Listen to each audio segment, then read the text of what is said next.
अस्सलाम वालेकुम। मेरा नाम उमैर मोहम्मद सिद्दीक़ है और आज मैं आपको बताऊंगा कि आप किस तरह से अपने ट्विटर अकाउंट को फेसबुक अकाउंट से कनेक्ट कर सकते हैं, लिंक कर सकते हैं। सबसे पहले आप अपना ट्विटर अकाउंट लॉगिन करेंगे।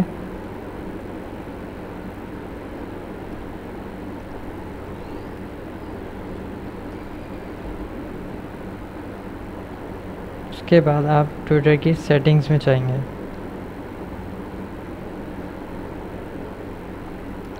उसके बाद यहाँ पे आपको प्रोफाइल का ऑप्शन मिलेगा, आप इस पर क्लिक करेंगे। उसके बाद नीचे आके आपको यहाँ पे नज़र आ जाएगा फेसबुक, यहाँ post your tweets to Facebook. तो आप यहाँ से इसको पर क्लिक करके फेसबुक को कनेक्ट कर सकते हैं। अपना यहाँ पे फेसबुक अकाउंट से आप लॉगिन होंगे।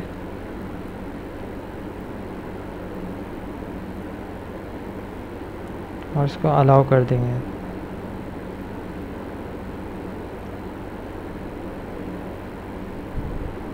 ऐसे देखिए मेरा ट्विटर अकाउंट फेसबुक अकाउंट से कनेक्ट हो गया है। अगर आपके पास आपका कोई पेज भी बना हुआ है तो आप उस यहाँ पे अपना पेज भी सिलेक्ट कर सकते हैं। तो आप जब भी ट्वीट करेंगे तो वो आपके फेसबुक अकाउंट पर जाके आपका स्टेटस भी बन जाएगा और आपके पेज पर भी उसका स्टेटस बन जाएगा। और यहाँ पे आप इसको सेव चेंजेस कर देंगे।